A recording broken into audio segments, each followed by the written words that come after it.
Buenas tardes, en nombre de la dirección de Centro 2, Patricia Amra y Alicia Pérego, les damos la bienvenida a este ciclo sobre el seminario 12 de la CAM, Problemas cruciales para el psicoanálisis. En este encuentro realizará su exposición la licenciada Laura D'Agostino. Escucharemos la presentación a cargo de la licenciada Stella Maris Julián. Cuando quieras, Estela. Gracias, Lauri. Bueno, buenas tardes. Como dijo Lauri, en el día de la fecha es Laura D'Agostino, la invitada, quien va a trabajar la clase 18 del 12 de mayo del 65, que titulamos La posición del analista y el efecto sujeto. Les recuerdo que la versión que estamos trabajando es la colombiana, que si quieren después se las pongo en el chat, que es una de las mejorcitas que hay. Laura D'Agostino es licenciada en Psicología por la UBA desde 1976, año difícil, para nuestro país, ¿no? Ha sido miembro fundadora de la Asociación de Gerontología de Buenos Aires, es miembro de la Escuela Freudiana de Buenos Aires desde 1985, hace casi 40 años, de la que es AME, o sea, analista miembro de escuela. Ha sido miembro de la Cátedra Tercera Edad de Psicología de la UBA, así como psicóloga del Hospital General Belgrano en San Martín, en el área de adultos y gerontes. En dicho hospital fundó y fue directora del Hospital de Día para Pacientes Psicóticos, hospital que devino en la prestigiosa Fundación Brisna. Es supervisora, orientadora teórica y docente invitada en diversos hospitales de la ciudad de Buenos Aires y del conurbano bonaerense. Desde el año 2002 participa como analista en la red clínica de la Escuela Freudiana de Buenos Aires, que es un espacio que la escuela ofrece con honorarios regulados. Es orientadora teórica y supervisora del Hospital de Día para Pacientes Psicóticos del Posada. Ha sido docente invitada por el grupo Traco Psicoanalís en Recife, Brasil, dictando seminarios sobre psicosis. O sea que algo de psicosis sabe, ¿no? Ha sido docente de la Cátedra Hospital de Día de la UBA cuando Delgado fue titular hasta su cierre en el 2021. Participó como docente en la Cátedra Psicosis, Escuela de Posgrado de la Meguino. Dictó en el Colegio de Psicólogos de General Pico La Pampa seminarios intensivos sobre psicosis, así como en la Escuela de Posgrado del Colegio de Psicólogos de San Isidro. Es supervisora del Colegio de Psicólogos de San Isidro, Adolescentes, Adultos y Gerontes. En la ESBE, en la Escuela Freudiana de Buenos Aires, dicta seminarios desde 1996. Publicaciones. Laura D'Agostino es autora de diversos artículos clínicos y teóricos en relación al tratamiento de pacientes ancianos y psicóticos. Es coautora del libro Una cita con la psicosis de Homo sapiens, libro que va por su segunda edición, así como autora del libro Psicosis, abordajes y presentación de pacientes de Editorial Lugar. Bueno, Laura, es un gustazo que estés aquí. Estás por primera vez acá en este espacio. Les cuento que el lunes, si todo va bien, va a subirse la disertación de Laura al YouTube de Centro 2, que bueno, Laura les pondrá en el chat, Lauri me refiero, ¿sí? Les pondrá en el chat cómo acceder al mismo. Bueno, me muteo, un gustazo y me muteo.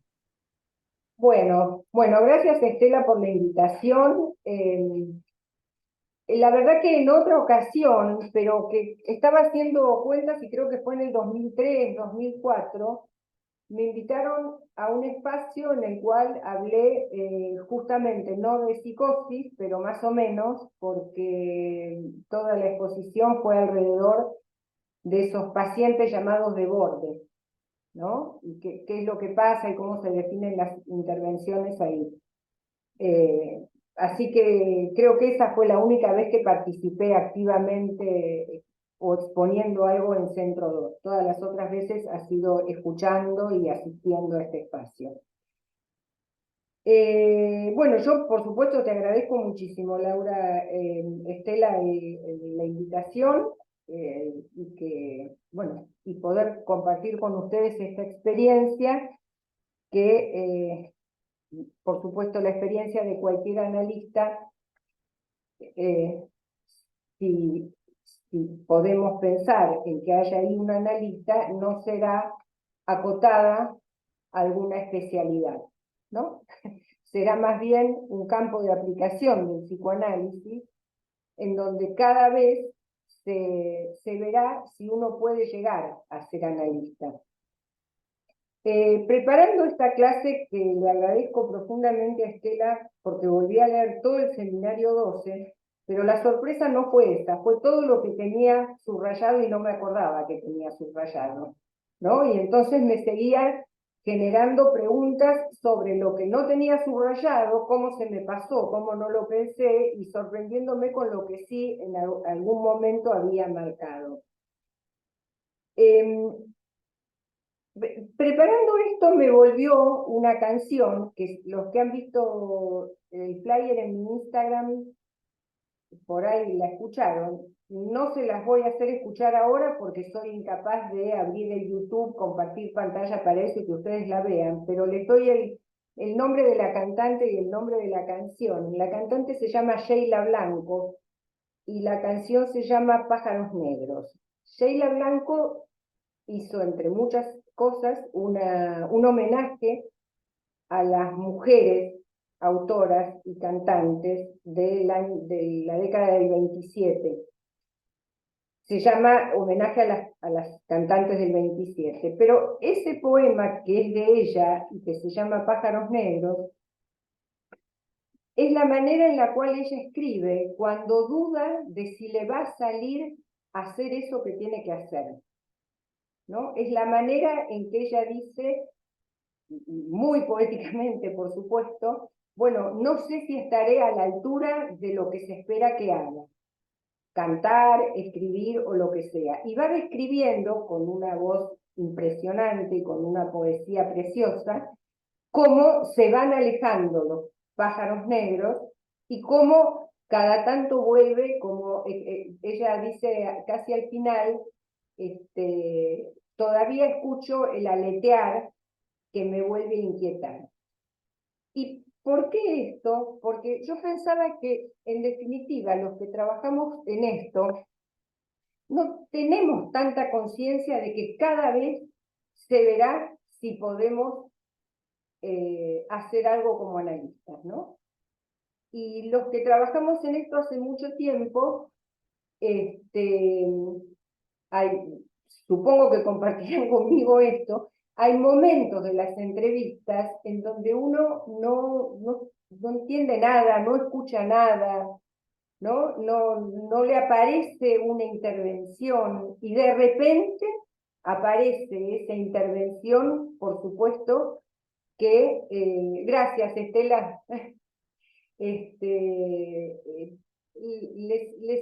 a uno le aparece una intervención que lo reubica en la posición analítica y puede intervenir y aparece entonces un efecto, no voy a decir subjetivante, sino un efecto sujeto de esa posición subjetivada del que acudió en búsqueda de la escucha, ¿no?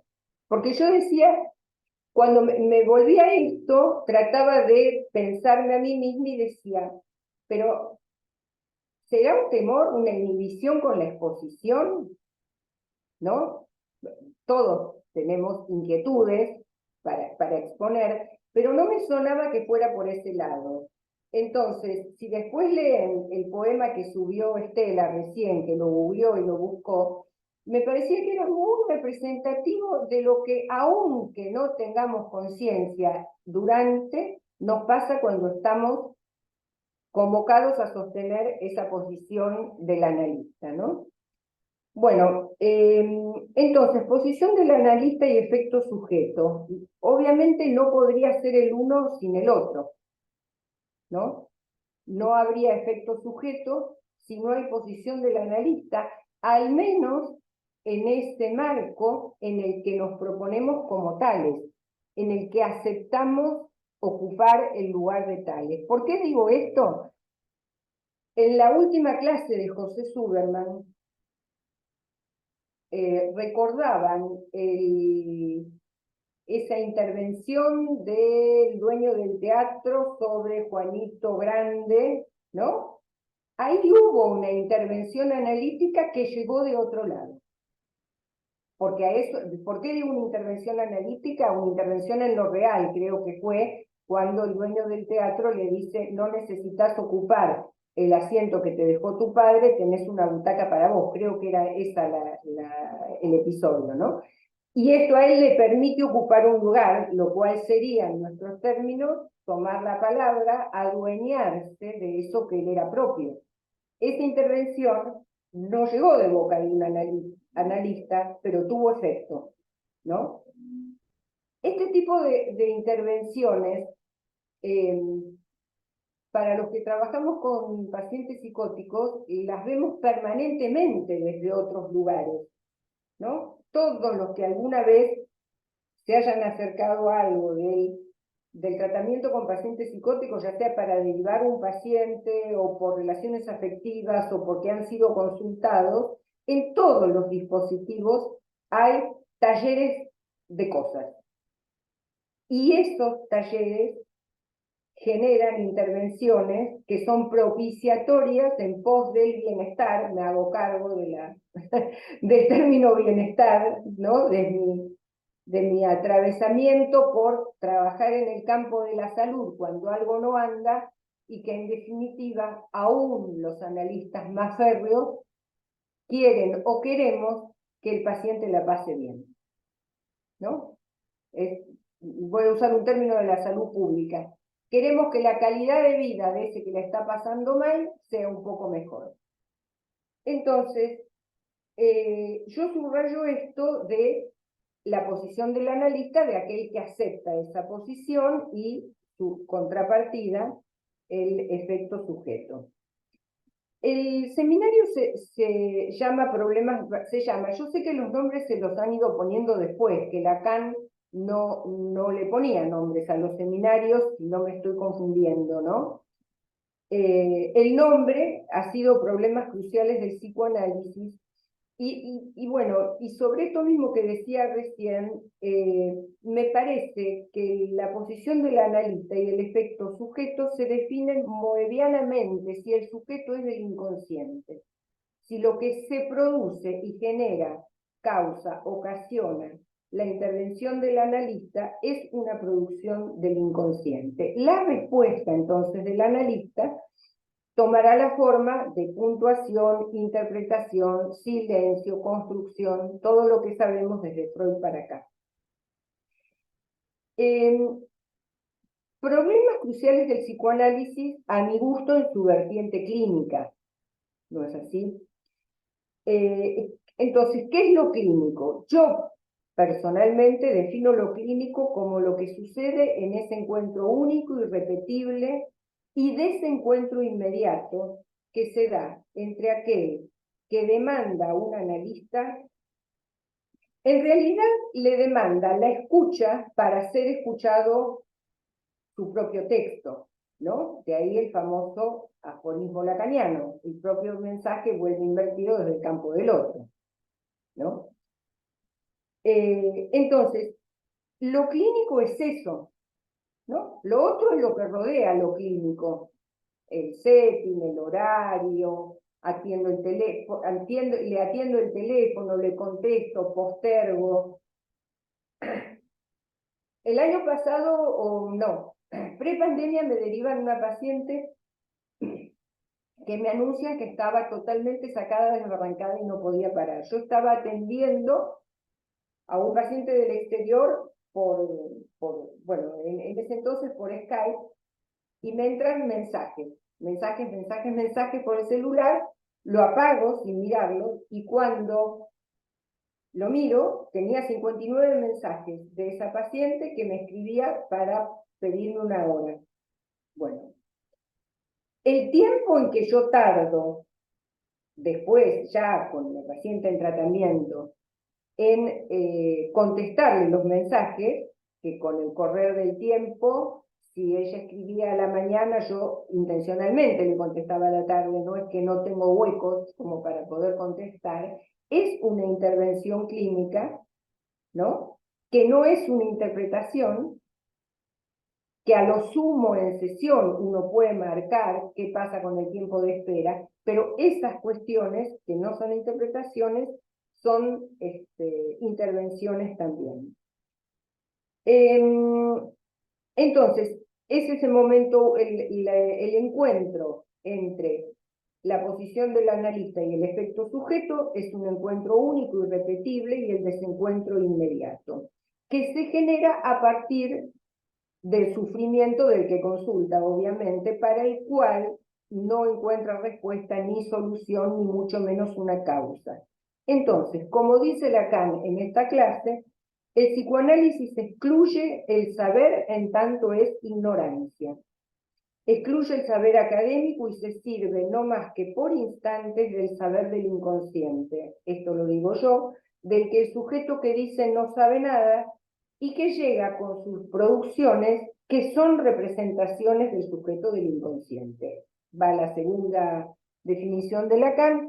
El significante representa al sujeto para un otro significante. Esa producción del inconsciente, S1, representa al sujeto dividido, sujeto del inconsciente, para la batería significante, S2.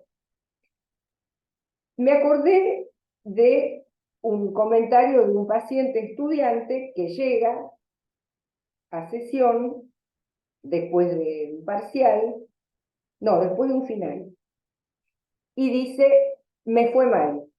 ¿Qué pasó? Bueno, no preparé un tema para el examen, siempre lo mismo. Le pregunto, ¿siempre lo mismo? Sí, porque todas las materias lo piden así en la facultad, pero no me gusta limitarme de antemano. Le contesto, por no limitarte de antemano, te limitas al final, que tiene que ver con la historia y que tiene que ver, a ver, en términos de la vida cotidiana, con el absurdo de que si todas las materias de la facultad piden un trabajo, que elijan un tema para el final, ¿cómo se te ocurre no ir con el tema para el final? Entonces, esta marcación se sostiene en la falla, en el punto mismo en que la falta falla, ¿no? Lacan dice en esta clase, sin falla la posición del analista no sería posible. Estamos pensando en sujetos neuróticos, dividido entre lo que dice y lo que sabe, y esta división da cuenta de su falta. Bueno, ¿por qué hay falta hay sujeto dividido?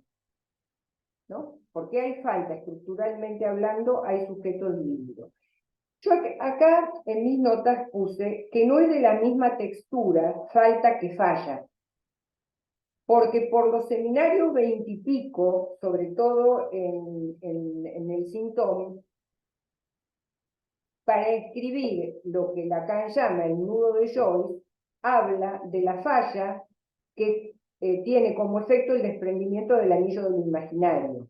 Pero esto sería, si yo parto del nudo bien hecho, entre comillas, o del nudo neurótico, sería una falla en los cruces que tiene efecto estructurante. En cambio, en este seminario, Lacan dice esto que yo dije recién. Sin falla, la posición del analista no sería posible. Con lo cual me veo llevada a ubicar que si hay falla en la falta, pero en la falta que está, en la falta que está estructurante, por así decirlo, que no ha producido, que no ha tenido como resultado una estructura psicótica, sino una estructura neurótica. Entonces, digo, si Lacan subraya que la posición del analista no sería posible sin la falla, entiendo que siendo la falta estructuralmente necesaria, la otra emerge cuando la falta falla. En el ejemplo del chico estudiante, yo diría, llegaste al punto en que sabés lo que querés estudiar. más o menos te va bien, algún que otro final no, el otro tampoco, pero resulta que después finalmente lo haces. Podemos conjeturar que la falta estructurante, que la posición neurótica inconsciente está funcionando, ¿no? Y que esto que le pasa es un síntoma, es un síntoma, ¿no? Falla en el circuito de apropiación de la palabra, por decirlo de algún modo. Entonces, cuando falla la falta, con lo que nos encontramos son con las manifestaciones clínicas en forma de inhibición, síntoma o angustia. ¿Qué dicen de la subjetividad neurótica? Si yo estoy hablando en sentido estricto de inhibición, síntoma o angustia, el que me escucha tiene derecho a pensar que estoy hablando de sujeto neurótico. ¿Sí? Cuando trabajamos con sujetos psicóticos, nos encontramos con otras manifestaciones, también en los tres registros. Si yo pienso que la inhibición es de lo imaginario, el síntoma de lo simbólico y la angustia es de lo real, nos encontramos con otro tipo de manifestaciones que no tienen en, en la estofa de su constitución subjetiva y en la falla de esa constitución subjetiva, el objeto A como perdido para cada uno de los registros. ¿Sí? Porque en la constitución del sujeto psicótico, yo tengo los grafos ahí, después si tenemos tiempo comparto pantallas y los vemos, tengo los nudos. En la constitución del sujeto psicótico se pierde el anillo del imaginario y se pierde el punto de encaje de constitución del objeto A. Entonces, tanto de la inhibición como del síntoma como la angustia, nosotros podemos ubicar el objeto causa pulsando desde el fantasma, aún desde el fantasma más arrasador, ¿sí?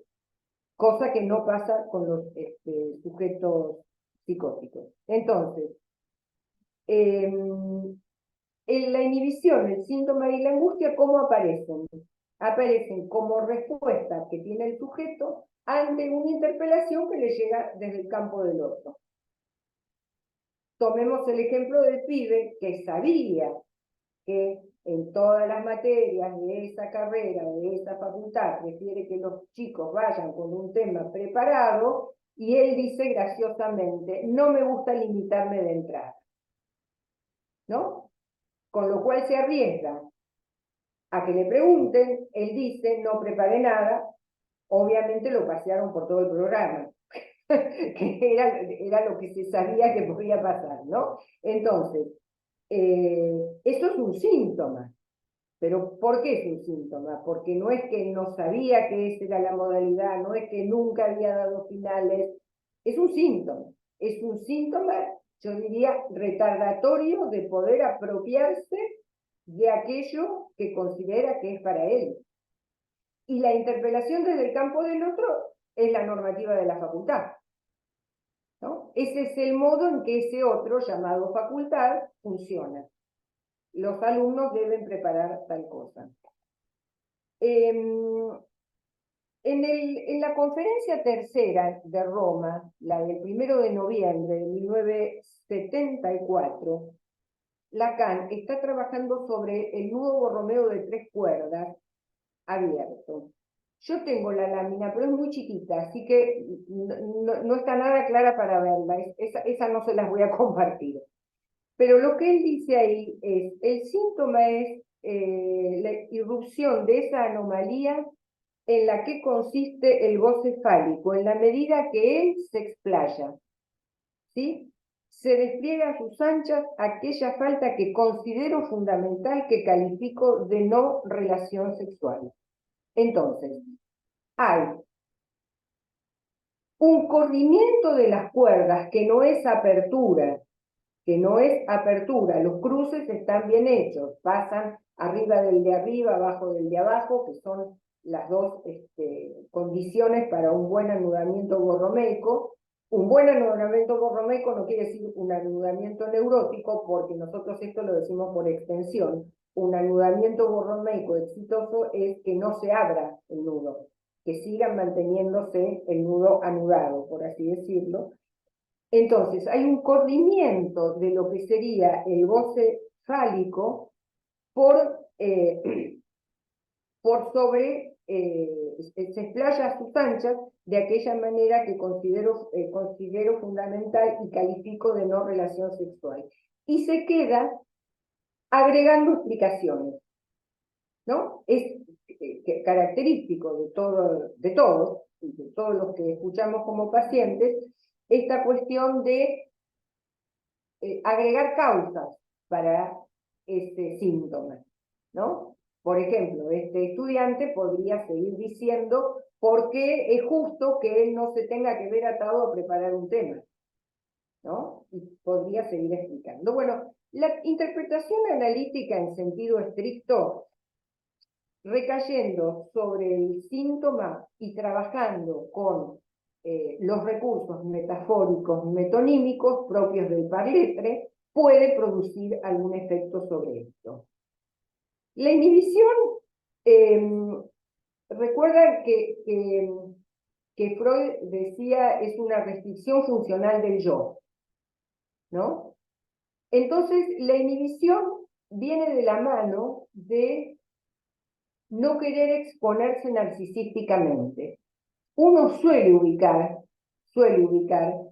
que aquel que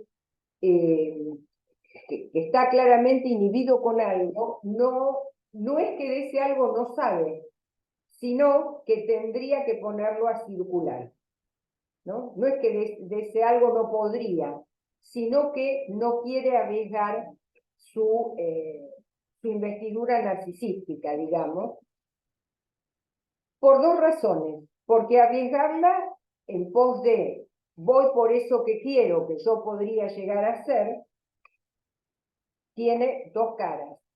La inmediata es que yo necesito eso que quiero y tengo que arriesgarme en función de eso. Y la segunda es que no tengo la vaca atada y podría ser que no lo consiguiera, con lo cual vuelvo a quedar en mi posición deseante de eso que necesito o que quiero. Entonces viene por el lado claramente de no arriesgar la parada narcisística, digamos, ¿no?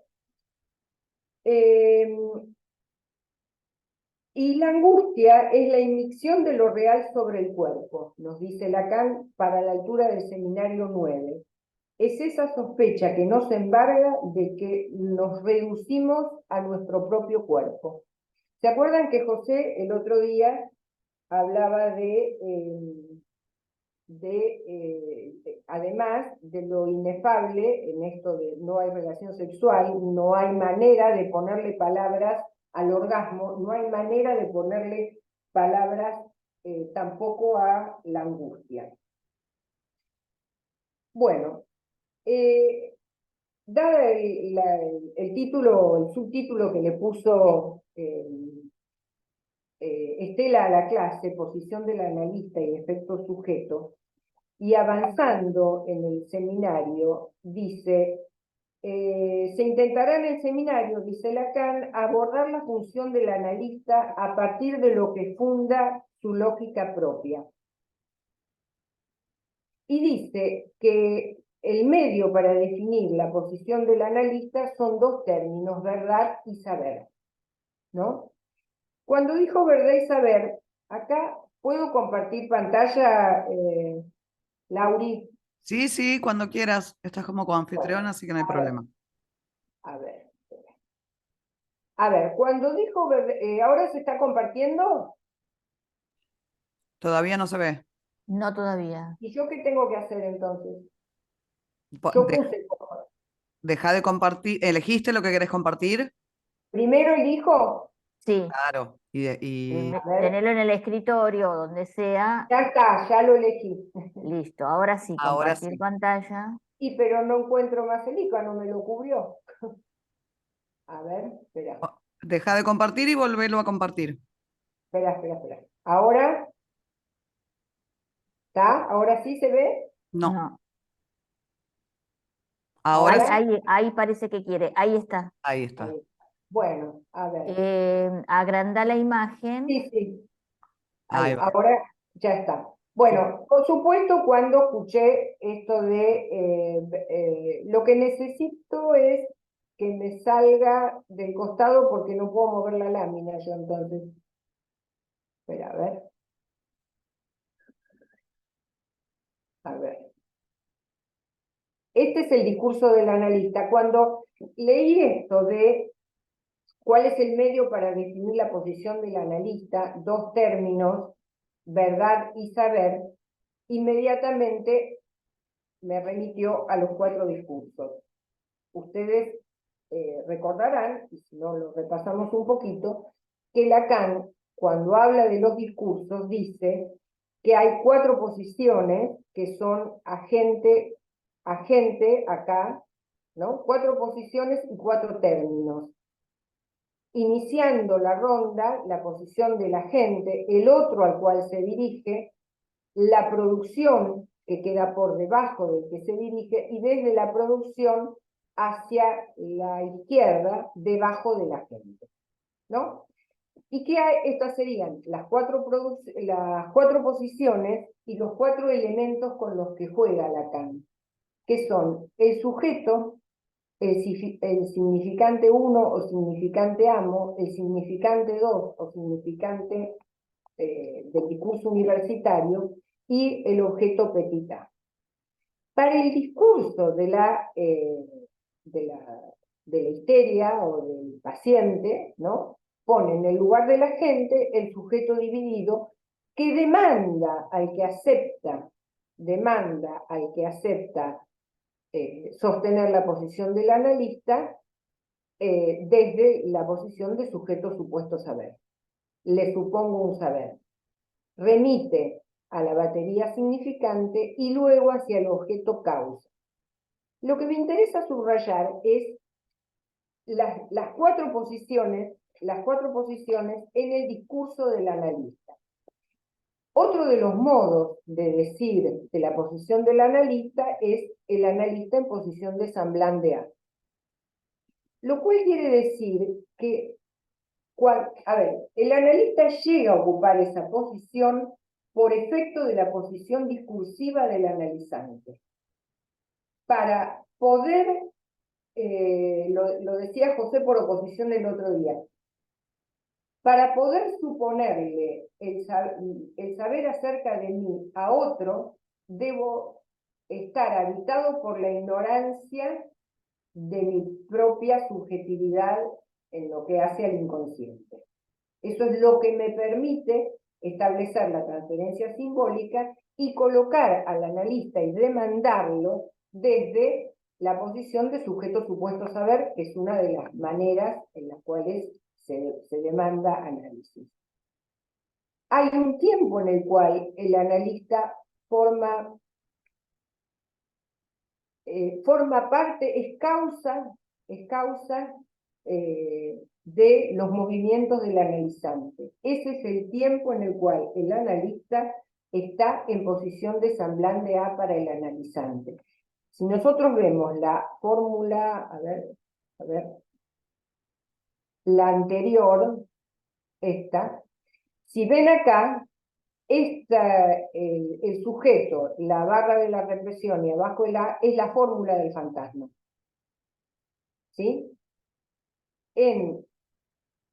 Acá, la intervención del analista se dirige al sujeto dividido, produce un S1, que es, tomemos por caso el lapsus, ¿no? El lapsus es lo que representa el sujeto del inconsciente en el marco del análisis. Y la interpretación del analista es lo que remite ese lapsus hacia la batería significante.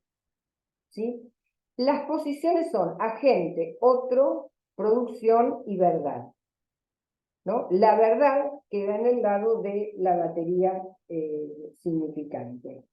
Pero ese es un momento, yo insistía antes mucho al inicio, es un tiempo es un instante, ¿no?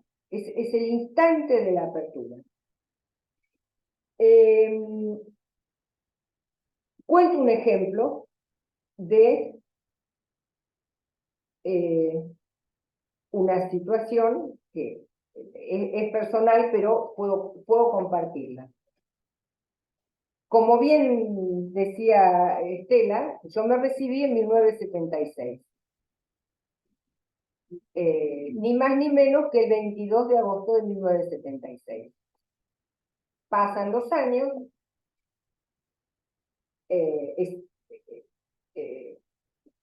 recuerdo que siempre tuve, ¿no? Cómo había sido aquel tiempo de recibirme.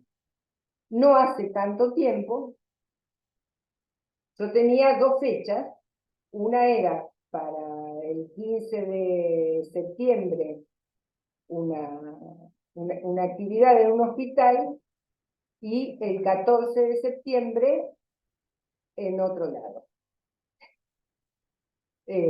Con otra persona que en realidad no iba yo, ¿no? Eran dos fechas que nos habíamos dividido. Pero yo estaba segura que una era el 14, la otra era el 15, una era el 14, la otra era el 15. Revisando la agenda, ninguna de las dos era 14 y 15, sino que eran el 22 de septiembre. La semana pasada, para ser más precisa. Entonces, charlando con este colega, me dice, che, ¿pero qué te pasa con el 22? ¿No? Porque la confusión había sido mía. ¿Qué te pasa con el 22? Entonces, inmediatamente yo digo, bueno, yo me recibí un 22, que fue el 22 de agosto del 76. Ah, sí, ¿y qué tal? Y entonces lo que asocio, y lo que me acuerdo en esa charla era que, lejos de ser un día de alegría, ese 22 de agosto del 76, no lo había sido porque era el aniversario del 22 de agosto del 72, pero además ya estábamos en dictadura, ¿no?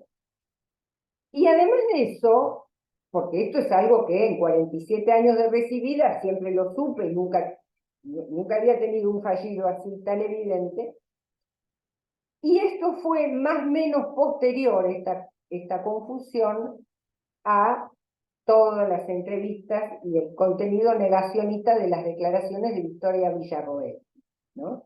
Entonces, evidentemente, el 14 y el 15 que aparecían en mi discurso en lugar del 22, ocultaban, ¿no? Representaban al sujeto del inconsciente, ese uno que representaba al sujeto del inconsciente, cuya batería dice no quiero saber más nada con ningún 22, ¿no? Ese es un tiempo de sutura, es un tiempo en que sutura lo que aparece y una vez que se aclara, dirá en un texto que voy a compartir con ustedes en unos minutos, el analista al intervenir, o la explicación en este caso, no fue motivo de análisis, al intervenir sutura por extensión, porque aparece ahí el sentido, ¿no? Lo que sería la interpretación, en todo caso, es el sentido mismo que da cuenta de qué fue eso, de por qué, en lugar de decir, además, lo más absurdo de la situación es que esa división, si había esa división de actividades, vos vas a uno, yo voy a otro, había sido necesaria porque las dos eran la misma fecha, ¿no? Porque las dos actividades eran el 22. Bueno, traje lo de la sutura porque no pude dejar de tentarme con ir a ver, para dar cuenta de la posición del analista, del efecto sujeto, de los discursos, del saber y de la verdad, la exposición de Miller, que fue en el marco de este seminario 3 meses antes en una sesión cerrada, ¿no? Esa es una clase brillante a mi gusto, que fue en el mes de febrero de 1965. Lo que hace a lo largo de la clase Miller, y después discute con Leclerc, y entonces hay toda una clase cerrada en la cual Leclerc le discute a Miller, y hay otra clase cerrada en la cual Miller le discute a Leclerc, y así al infinito. no tan al infinito, pero muy fundamentado, ¿no? Digamos, las cosas que van agregando son altamente necesarias. Lo que Miller tiene que hacer es poder dar cuenta de qué es eso del sujeto del inconsciente, qué quiere decir esa posición en falta, ¿no? Y va estableciendo un contrapunto, se apoya en Frege, en relación, en el texto que creo que también citó Gabriela Insúa en su reunión, de Historia de la Matemática, creo que se llama, o de la aritmética. ¿Cómo decís, Graciela? Debe ser Fundamentos de la Aritmética. Eso, Fundamentos de la Aritmética. Tenés razón, no era historia, era fundamentos. Bueno, lo que Frege va haciendo es, lo que Miller va haciendo es ubicando una cierta relación, homologación entre el cero falta de la matemática y la posición del sujeto del inconsciente. La conceptualización de Frege para este punto parte de la pregunta que es ¿qué impulsa la serie de los números naturales para poder pasar del 1 al 2, del 2 al 3 y así sucesivamente? ¿Cuál es el sucesor que impulsa la serie de los números naturales? Desde esa pregunta, él llega a la conceptualización del cero. Podríamos decir desde nuestro campo, ¿qué es lo que hace que el sujeto neurótico no hable siempre con las mismas frases cristalizadas? ¿No? ¿Qué es lo que hace que se pueda construir otro texto con la misma batería significante, además, pero otro texto?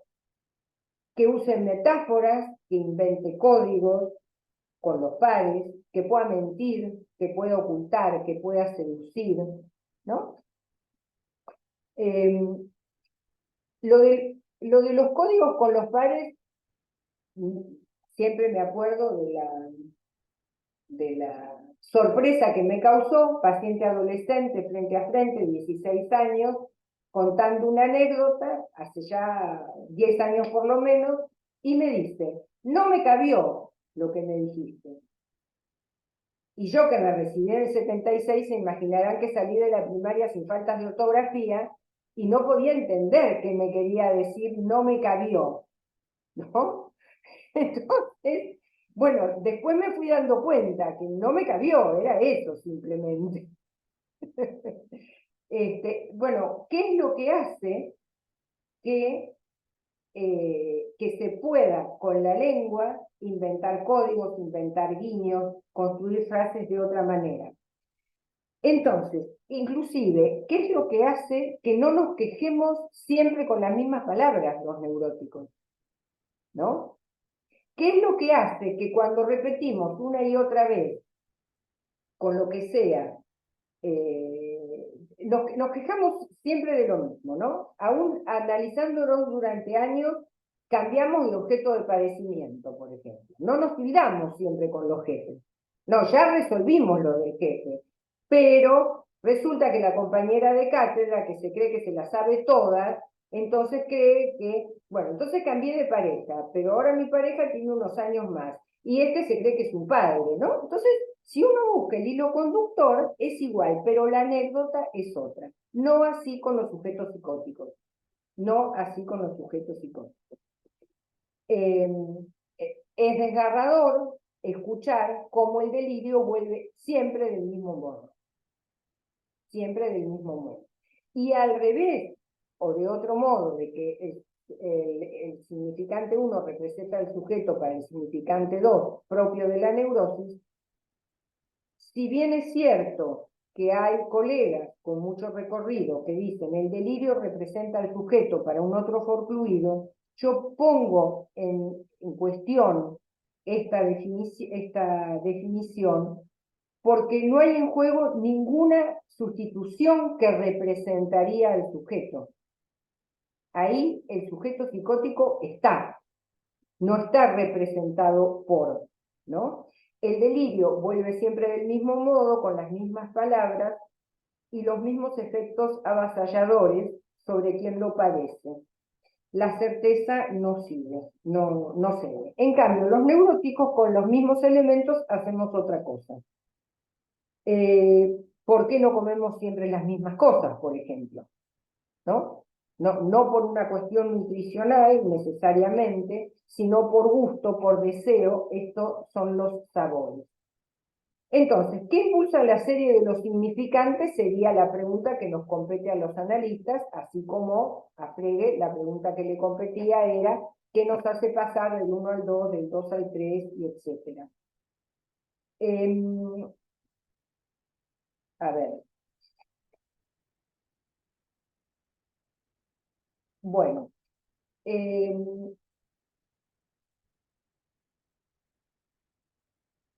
José, yo me preguntaba qué es lo que nos permite marcar la diferencia entre los gustos que nos transmitieron y los que tenemos, y cómo adoptamos y reformulamos según nuestras versiones. José lo decía en la última reunión, eso es el fantasma, ¿no? Cómo cada uno, la ventana, a través de cómo cada uno ve lo mismo, el mismo espacio no es el mismo espacio para todos. En la clase que yo escuché de Gabriela Insúa, Gabriela estaba como pez en el agua en la clase que dio en este mismo seminario. Yo me siento invitada, que es lo mismo que le pasó a José el otro día, ¿no? Me parece que esos son los distintos marcos con que vemos según el marco de nuestro fantasma.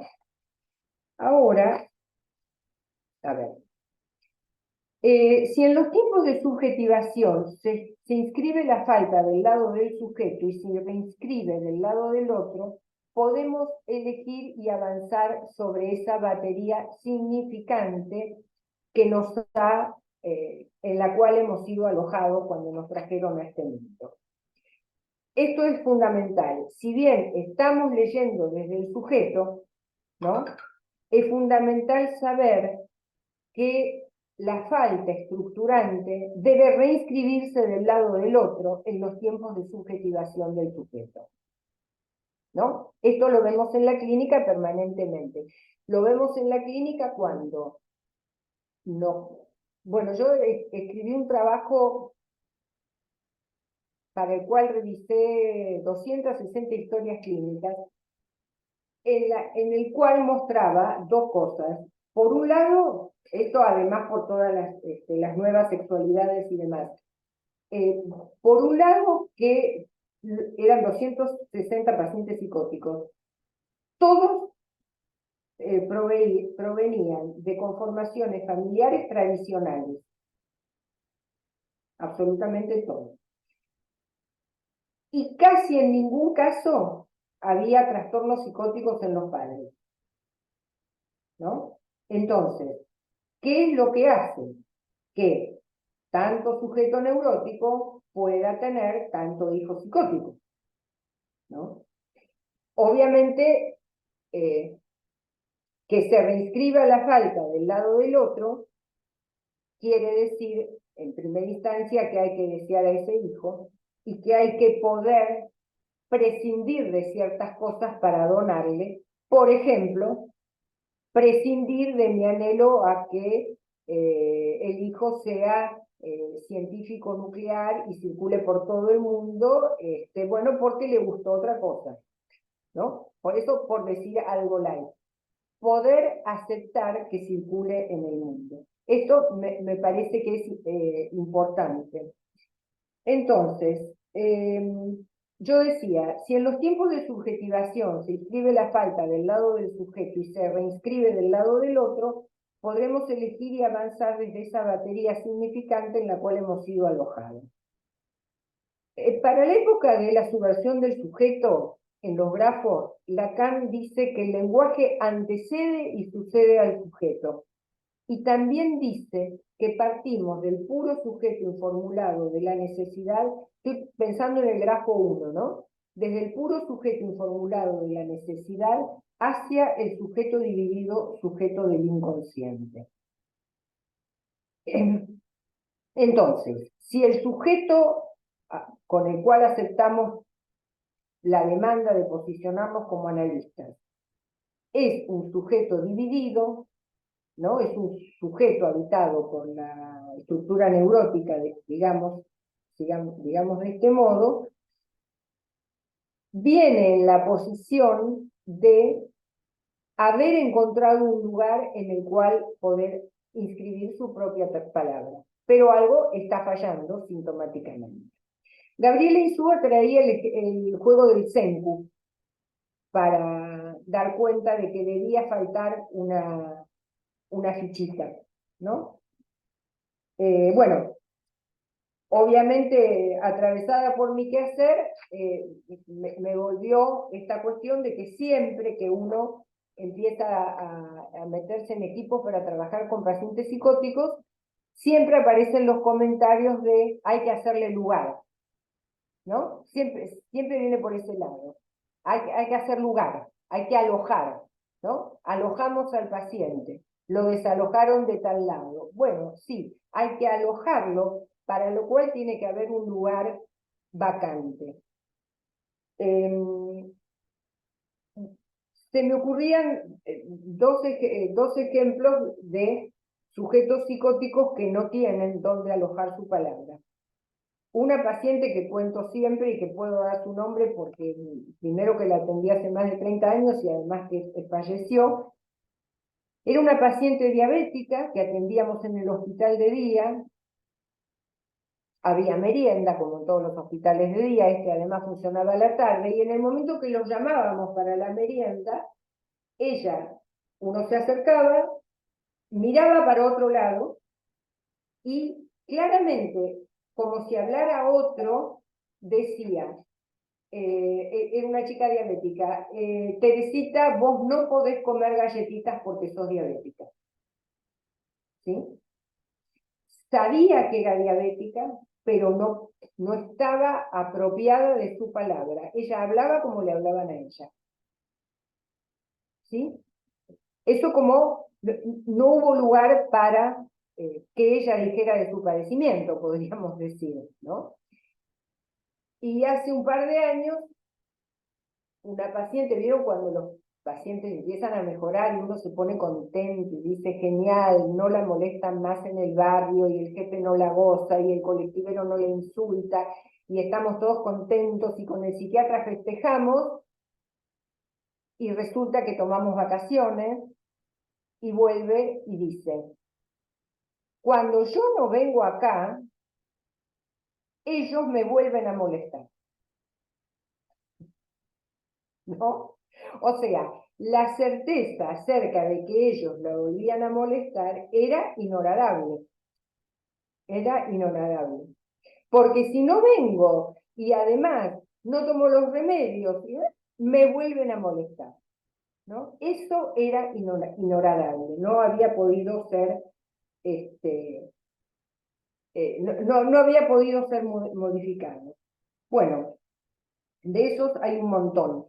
Miller cruza entonces definiciones de la lógica matemática acerca del origen del cero y del psicoanálisis y llega a la conclusión de que bueno, no es que llega, Frege llega a la conclusión de que el cero promueve la serie de los números naturales. Por eso él puede establecer esta relación. Frege trabaja con tres términos que son concepto, objeto y número y con dos relaciones. Una relación de subsunción que objetos subsumen los conceptos y una relación de asignación que número se le asigna a los objetos subsumidos en tal concepto. Ahí Graciela me va siguiendo. Bueno, toma una definición, la definición de Leibniz, que dice algo que eso es como, y esto era, como dice Pablo Picotto, es obvio que esto era, ¿no? La definición dice, idénticos los objetos que pueden intercambiarse uno por otro sin que se pierda el valor de verdad. Lo cual, una vez que uno leyó, dice, obvio. obvio, para que una cosa siga siendo la misma, si yo estoy haciendo una torta que lleva 2 huevos y agarro estos 2 huevos y los dejo de lado y agarro otros 2 y los huevos, es porque los huevos son idénticos, que no se pierde el valor de verdad de la torta. La torta es la que yo quería hacer. Toma la definición de Leibniz y después se pregunta, ¿qué objetos hay que no sean idénticos a sí mismos? Y por supuesto, ningún objeto es no idéntico a sí mismo, ¿no? Entonces, a ese ningún objeto le pone el número 0. Pero al poner el número 0, que es lo que él llama el cero falta para asignar la falta absoluta de objetos, escribe un número que es el número 0 falta. Ese, que a su vez es el primer número de la serie de los números naturales, que es el 0 falta, se va agregando a los otros. Y esto es lo que promueve la serie. Con esto, Miller dice, esto es lo que pasa con el sujeto del inconsciente. Cuando se inscribe o se subjetiva o se conforma la estructura neurótica sostenida en la falta estructurante, que recordemos, se debe inscribir del lado del sujeto y se debe reinscribir desde el lado del otro, eso es lo que, el lugar vacante para que el sujeto vaya produciendo su propio deseo. Bueno, ¿qué hora es? 4:10. ¿A qué hora querés que terminemos?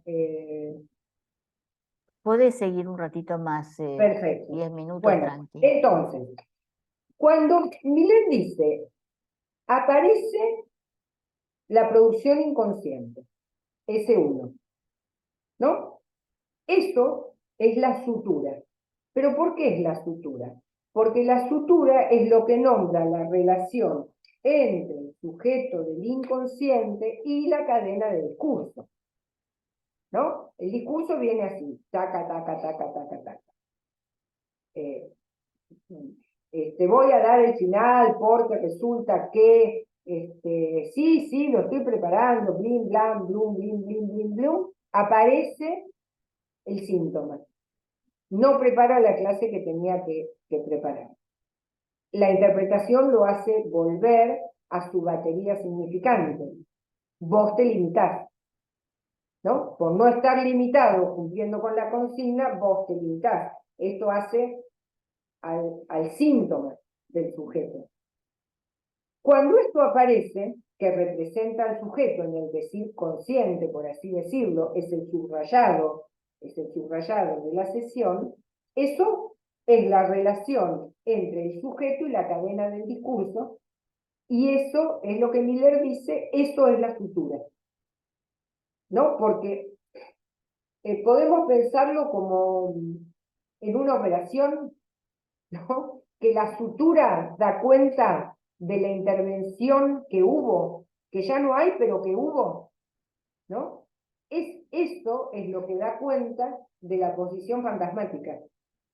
Por eso se produce ese síntoma, ¿no? Bueno, pero él va más lejos y dice que dice algo con lo cual yo estoy de acuerdo, que es, dice, el analista está a la escucha del discurso del paciente y lo que le interesa en el discurso de su paciente es precisamente saber cómo quedó para él el punto de sutura. ¿Qué se hizo con ese punto, no? Bueno, ahora. Por supuesto, cuando uno acepta escuchar a un paciente en función analista, bueno, los analistas hablamos del deseo del analista. Entonces, se puede producir el deslizamiento, bueno, se debe producir la diferencia entre lo que es el deseo del analista y el deseo de esa persona que trabaja de analista, ¿no? La definición más simple del deseo del analista es que haya análisis. ¿no? Que ahí se produzca el análisis. El desafío es no suturar exageradamente, ¿no? No ir abrochando significaciones de modo de, aunque parezcan demasiado inteligentes y novedosas, ir dándole sentido a las cosas. Los que tenemos algunos años trabajando y ya hemos atendido pacientes que se han analizado en otros lados, lo cual en Buenos Aires no es nada original, atender gente que ya se ha analizado en otros lados, nos encontramos con esos pacientes que ya saben que porque la mamá tal cosa y el papá se fue de la casa y la abuelita era una dictadora y mi mamá me ponía gomina para peinarme, para que el pelo no se me fuera para adelante, y qué sé yo, qué sé yo, qué sé yo, pero hoy yo no puedo ir a la peluquería porque me pasaba eso. Yo alguna vez le he dicho a un paciente que ya estuviera en análisis conmigo y que volviera con la explicación a esa altura ya casi anecdótica, mire, pero si esto no se puede modificar, le tenemos que devolver la plata de todos estos años, ¿no? Uno no puede gastar tanto solo para tener una explicación y seguir pasándola mal en el mismo punto. No, porque no se puede hacer negocio para los colegas, pero realmente para esa persona es como que no iba. Solemos encontrarnos con muchos pacientes que tienen la explicación de la explicación de la explicación de la explicación, pero ahí no modifican nada. Entonces, ha habido una función suturante, diría yo, ¿no? En lugar de generar, la posición del analista es una posición que debería mantenerse desde una yancia, ¿no? Desde una falta de respuesta inmediata, ¿no? Debería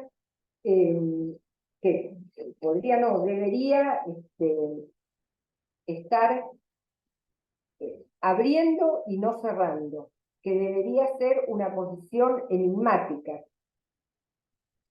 Cuando el analista en su función logra sostener una posición de yancia, de apertura enigmática, y el paciente empieza a adjudicarle intenciones al analista, ¿no?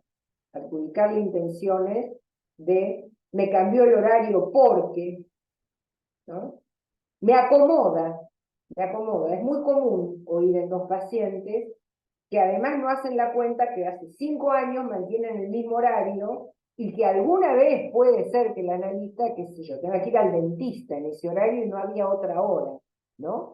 No es tan fácil mantener la agenda de los analistas sin proponerle nunca al paciente un cambio, ¿no? Porque es mucho tiempo, quiero decir.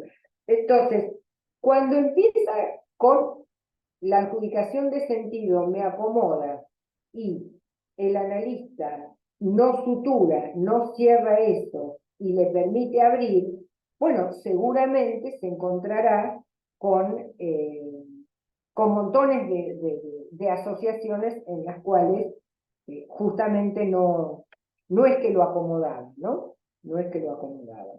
Bueno, otra cosa que a mí me llamó la atención de esta clase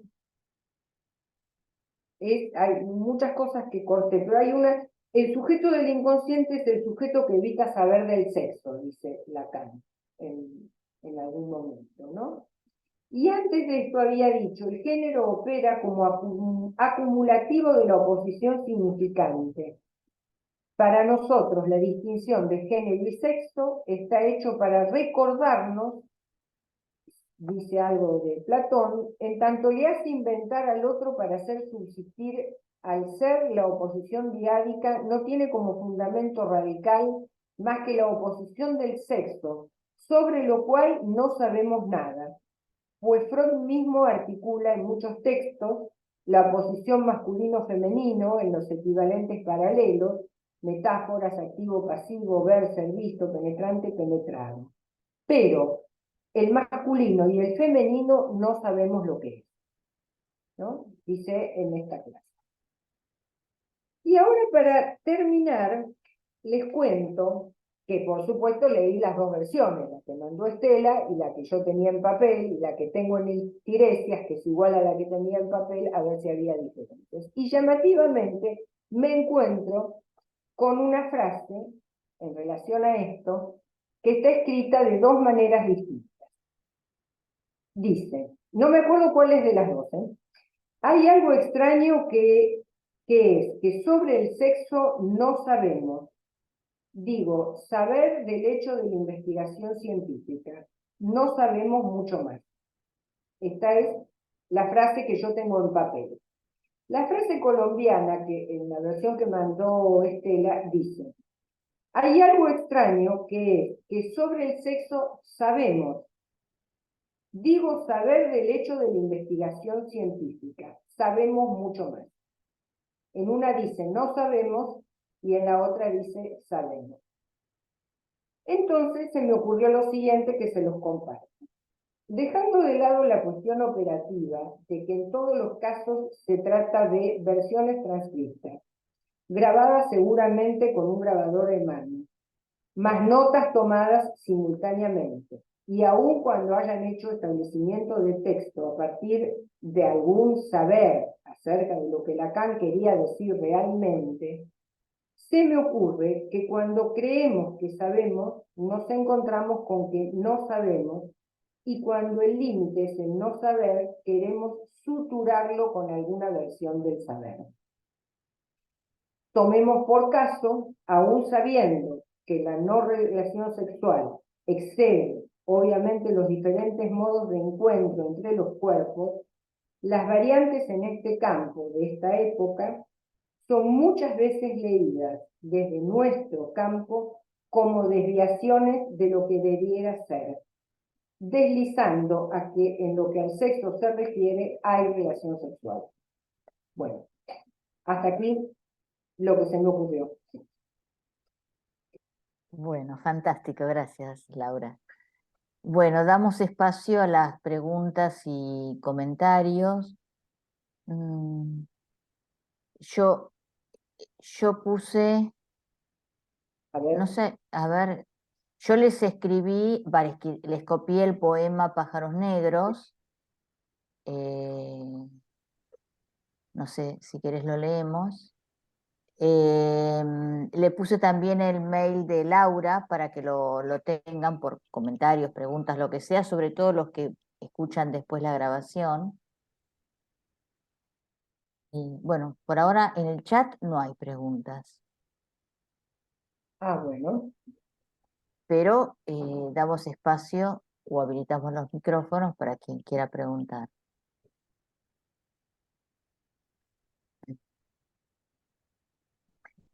Yo leería el poema, si me permitís. Dale. Los pájaros negros son una metáfora de mis miedos. Miedos que de pronto me abordan y se me agarran por dentro. El miedo, ese sentimiento que brota libremente y aprisiona. En este poema están concentrados el vértigo y la incertidumbre que siento en ocasiones a la hora de mostrarme, que es lo que para mí supone enseñar algo que he creado.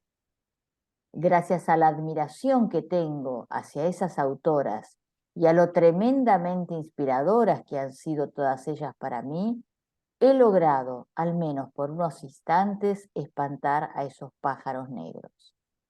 Ahí vienen los pájaros negros a picotearme, ahí vienen los pájaros negros a pisotearme, ahí vienen graznando sus gritos a perturbarme, que se haga la luz y el silencio a salvaguardarme.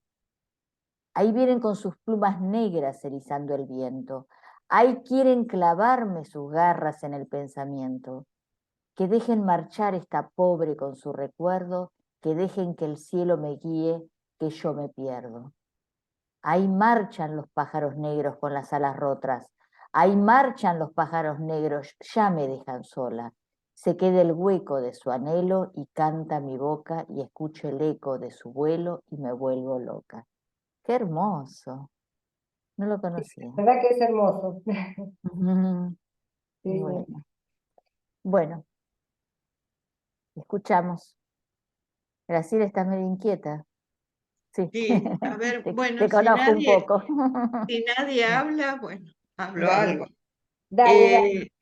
Bueno, eso a mí la cuestión de la intervención del analista es algo que es un tema que me interesa, cómo interviene un analista. Vos hablaste de eso, ¿no?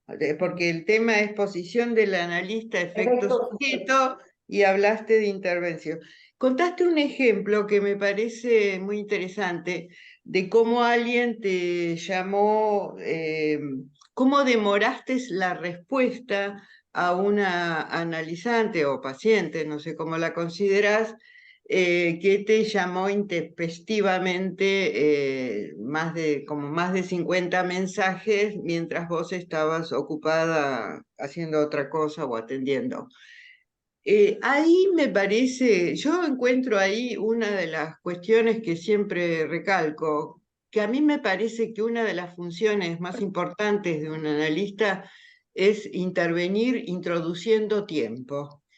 Eh, Eso me parece fundamental, porque esta persona que llamaba tantas y tantas veces, si por algo no la atendiste inmediatamente es porque habrás pensado que no era una urgencia que se le estaba, ¿no? Porque si no, hubieras No, hecho otra no, no, fue peor que eso. Esos eran los mensajes que ella me empezó a mandar para pedirme la primera hora. Sí, sí, sí, por eso, pero Yo no, ni parecía que sabía, era claro. muy urgente y vos interveniste ahí Sí, introduciendo tiempo. Con la demora introducís tiempo, porque el sí, tiempo se introduce por la pausa. El tiempo, para que el tiempo funcione como un recurso, porque al neurótico o al que fuese, el tiempo le corre, no es, me corre el tiempo en vez de que el tiempo funcione como un recurso. Es uno de ser y tiempo, es uno de claro, los sí, sí. recursos más importantes para cualquiera.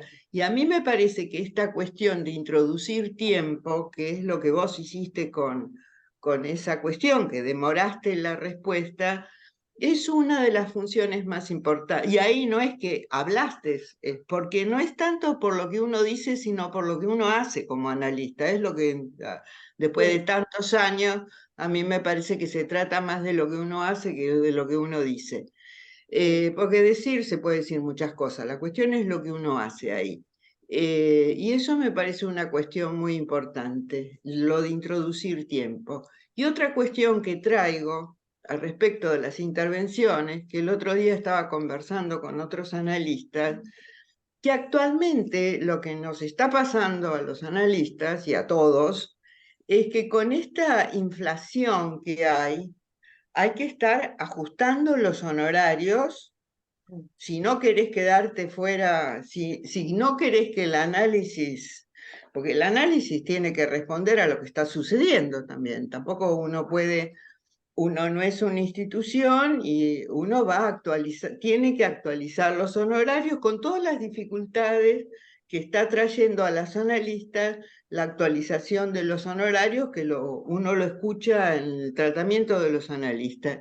Y en una época, la intervención sobre el dinero era un recurso del analista, así cuando Lacan llega al paciente y le hace que tenía un problema y le hace poner toda la plata que tenía en sus bolsillos y le dice, bueno, ya ahora tiene otro problema, que es que ver cómo me va a pagar la semana que viene. Ahí hay posibilidad, tanto sobre el tiempo, sobre el dinero, con el pago, uno puede intervenir provocando este efecto sujeto.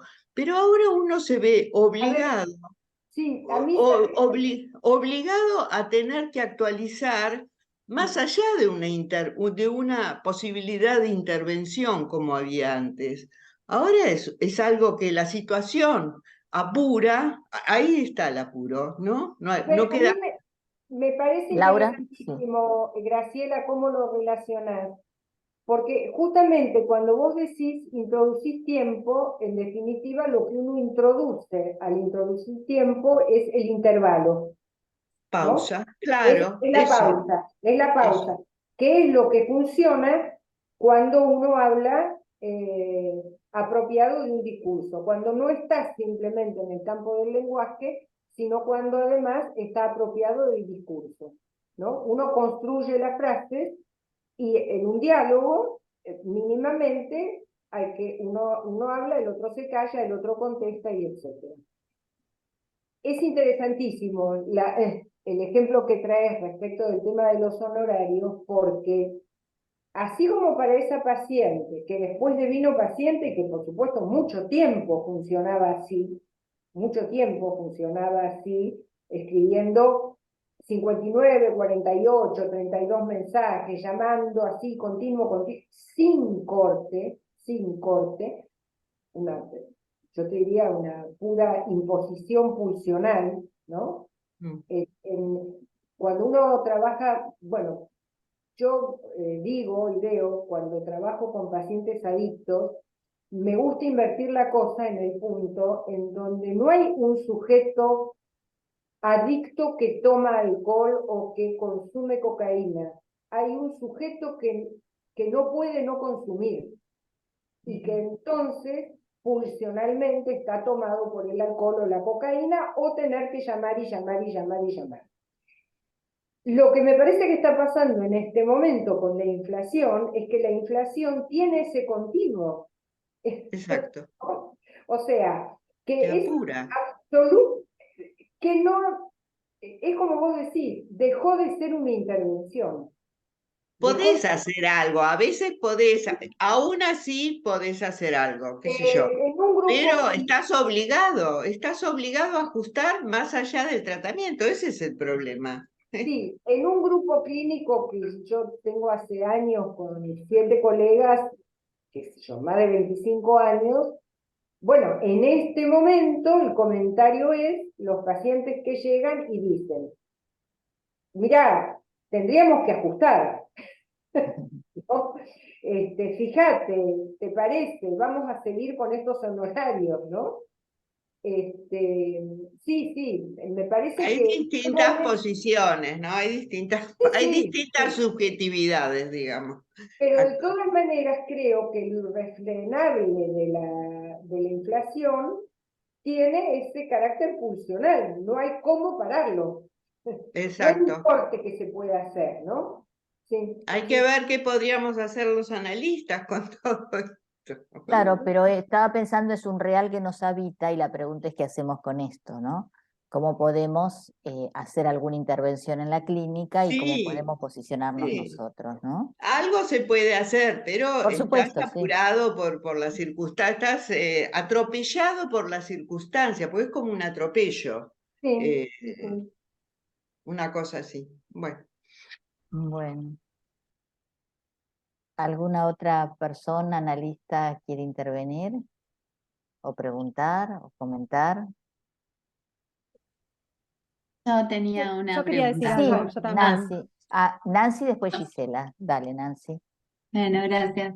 Laura, ¿podrías darle una vueltita más a esto que también me quedó como, digamos, sin poder yo darle vueltas con lo de Superman, que es, hace falta, dijiste, hace falta para que el analista se posicione como semblante objeto A, dos cuestiones. Una, que el discurso del analista produzca, del analizante produzca el lugar del objeto y del lugar del analista, y no te escuché, ese sería, yo no escuché lo que siguió, no lo pude escuchar. No, lo Eh, que yo dije fue ah, que el analista ocupa, cuando nosotros decimos el analista ocupa el lugar de semblante A, o el analista ocupa está en posición de sujeto supuesto saber, lo que yo subrayé es que siempre es a partir de la posición subjetiva, de la estructuración discursiva del analizante, que ese lugar se puede llegar a ocupar porque se lo adjudica subjetivamente el analizante. Cuando el analista supone él que realmente es el que detenta el saber, la posición es obturante. La posición es de obturación, justamente, ¿no? como, a ver, es un quehacer complicado en el punto en donde hay un otro que viene a demandar que uno algo le diga de lo que le está pasando. Que cuando hay situaciones muy desgarradoras, de llantos muy desgarradoras, en donde uno no tiene mucho para decir, ¿no? Más que escuchar y acompañar e intervenir y calcular en el punto de, a ver, cuanto más graves los pacientes, yo diría más cálculo, ¿no? Más cálculo, justamente. Entonces, lo que tiene que saber el analista es que aunque el sujeto esté absolutamente desgarrado, llorando a moco tendido, uno no puede obturar con un saber sobre eso. Uno aún así tiene que seguir abriendo, ¿no? Tiene que seguir sosteniendo esa alianza. Y me parece que por eso me convocaba este poema, ¿no? Esta canción, porque no es fácil, como decía Alfredo Moffat, estar con cara de póker y mirada comprensiva con alguien adelante que está llorando a los gritos, que no es una manera de decir, que muchas veces están llorando a los gritos, transmitir las cosas con calidez, pero aún así no cerrar, ¿no? Porque la posición de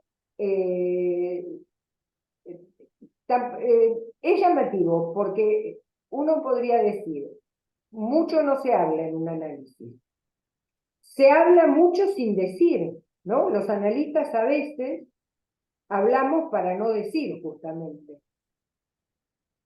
Difícilmente, por lo menos en mi experiencia, salvo a los pacientes adolescentes, los chicos, en donde hay que hacer comentarios sobre la imagen, ¿no? Comentarios explícitos con las estructuras de borde, qué lindo te queda esto, mirá, qué canchera que estás. Yo hace muchos años me acuerdo haberle dicho a un paciente que durante 1 año y medio iba vestido igual. Igual quiere decir igual. Era la misma campera, el mismo pantalón, los mismos zapatos, la misma mochila, igual. Un día le dije, che, ¿es una cábala eso? ¿No? Ay, parece mi mamá, me dijo. ¿No? Dije, bueno, entonces después que habló y asoció y qué sé yo, dije, no le vayas a decir a tu mamá que te pregunté lo mismo que ella. Esto queda entre nosotros, ¿no? Pero, digo, uno a determinados pacientes puede decirle eso, a otros eso no va, y no es que a uno no le llame la atención, porque a uno hay cosas que le llaman la atención, que la suspende, que no está tan seguro de que se vaya a abrir una cadena asociativa, ¿no? Que para qué introducirlo. Pero me parece que lo que José apuntaba el otro día, y yo acuerdo totalmente, es que esa es una posición que se sostiene porque el sujeto se la adjudica al analista, y que uno no tiene que creérsela. A ver, lo de ser, formar parte del fantasma del paciente, estar en la causa deseante del paciente. La verdad es que si uno se la cree de que está en la causa del deseo del paciente, puede armar un mamarracho y puede inclusive caer en... Bueno, hace poco escuché una charla de un psiquiatra forense, la cantidad de juicios de mala praxis contra analistas varones, por haber entrado en el loop de está enamorada de mí, entonces ya que está, pasemos a la acción, entonces ya que está, te dejo de atender por tu bien, ¿no? Porque así el análisis no se puede sostener. Y te disfruto para mi bien. Claro, eso a mí me lleva a pensar, porque hay dos opciones, uno dice es un hijo de puta, eso es lo más fácil. El efecto es efecto hijo de puta. el efecto pero eso a mí me lleva a pensar que el sujeto habitado por una estructura perversa no puede sostener la posición del analista porque supone que es objeto de la causa del deseo del otro. Por estructura no lo puede sostener, ¿no? Bien, tenemos una pregunta más, Sí. Gisela, y vamos cerrando, ¿sí? Con la intervención de Laura. Sí, Sí, tiene bastante que ver con esto que venías diciendo, ¿no? En perfecto. relación a la intención desde el lugar de deseo analista, de abrir constantemente, ¿no? Y pensaba cómo articularlo con ese uno en el lugar de la producción, en el discurso del analista, donde aparece un nuevo sentido que también termina suturando, Claro, pero que, digamos, no es sin consecuencias de que es un nuevo sentido, ¿no? Una y otra vez. sí, sí. Es cuando el paciente dice, eso no lo había pensado. Mm. O cuando uno pregunta algo que sería una obviedad y el paciente dice, qué buena pregunta, ¿no? Si ya terminamos, ¿me dejás poner la canción, Sí, Estela? cómo no, dale. A Lauri ver. ¿puede Lauri? Sí, claro que No, puede. yo acá. Perfecto. Cuando vayas a compartir, Laura, No, poné sí, ¿qué compartir hago? con sonido. ¿Y yo dónde veo? No puedo. Cuando lo abras te va a mostrar dónde. A la izquierda, creo. ¿Se escucha? Sí, se escucha.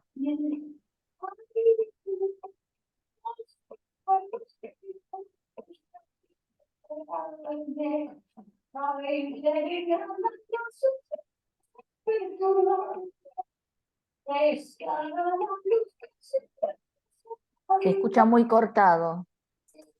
Ah, bueno. A ver si yo puedo compartirlo, pero...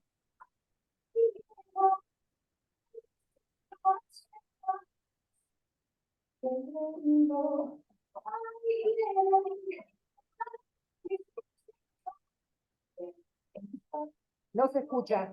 Yo no le escucho, no le escucho No, bien. entonces lo No, se apago. escucha mal. A ver, apagalo y a ver si yo lo puedo compartir. Un segundo. Espera. Un segundo que lo tengo, creo que... A o lo ver, tenía, no sé. A ver, espera un segundo. ya lo apagué. ¿Lo apagaste? Aguántame un segundo. No, tampoco es cuestión de torturarlo. Dos. ¿Y por qué a mí no me aparece compartir con sonido, Laura? Porque se hizo automáticamente. Cuando lo compartiste tenía sonido, así que debe estar cliqueado ya esa parte. Ah, bueno, entonces no importa. Si tienen ganas, lo buscan. Bueno, si me aguantan 2 segundos, sale de la propaganda e intento, a ver. Ah, acá dice. A Mira. ver. Aguanten que tenemos la pizzería y después avanzamos. Ahí vamos. A ver.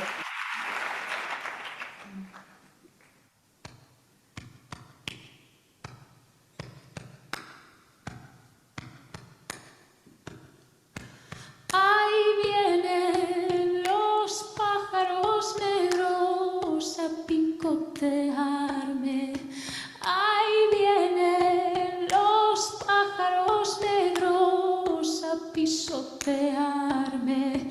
Ahí llegan granando sus gritos a perturbarme. Que se haga la luz y el silencio a salvaguardarme.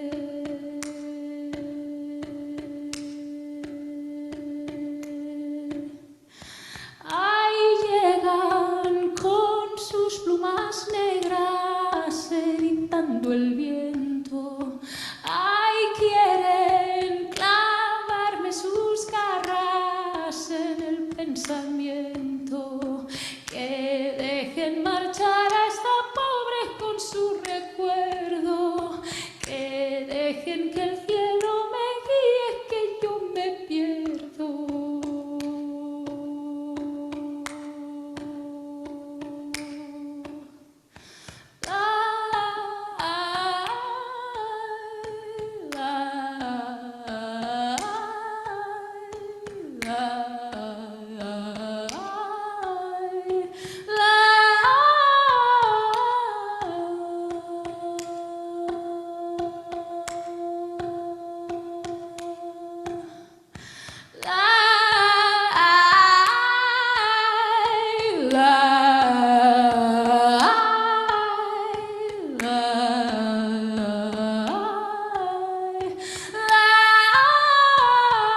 dejan sola.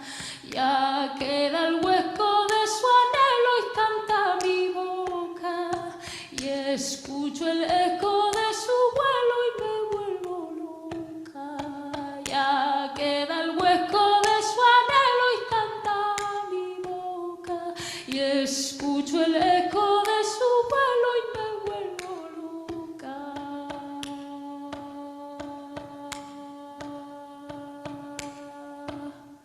Acá. ¿Cortó? Sí.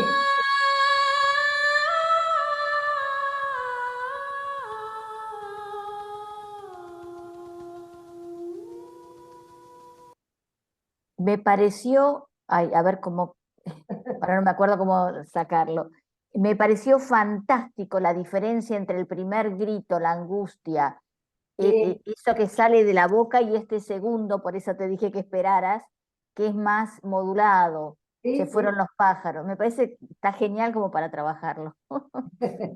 Bueno, Bueno, lo quise compartir porque me pareció muy invitante. sí, fantástico. Bueno, 1.000.000 de gracias, muchísimas gracias. Le Bueno, damos un aplauso. La veremos seguramente el año que viene. En algún espacio bueno. te voy a convocar. Y les cuento que la semana que viene, o sea, en lugar de ser cada 15 días, va a ser la semana que viene. Supongo que puse esa fecha por el feriado, ya ni me acuerdo. O sea que el viernes próximo, Irene Di Matteo va a trabajar la clase 19, que es del 19 de mayo del 65, que titulamos Sujeto, Saber y Sexo. Así que bueno, los esperamos el Bueno, viernes que viene y esta clase esperemos que quede el lunes para las consultas. Bueno, Chau, chau. muchísimas gracias, Laura. Muchísimas Gracias, gracias. Lauri. chao, gracias. Gracias, Gracias. gracias. Gracias.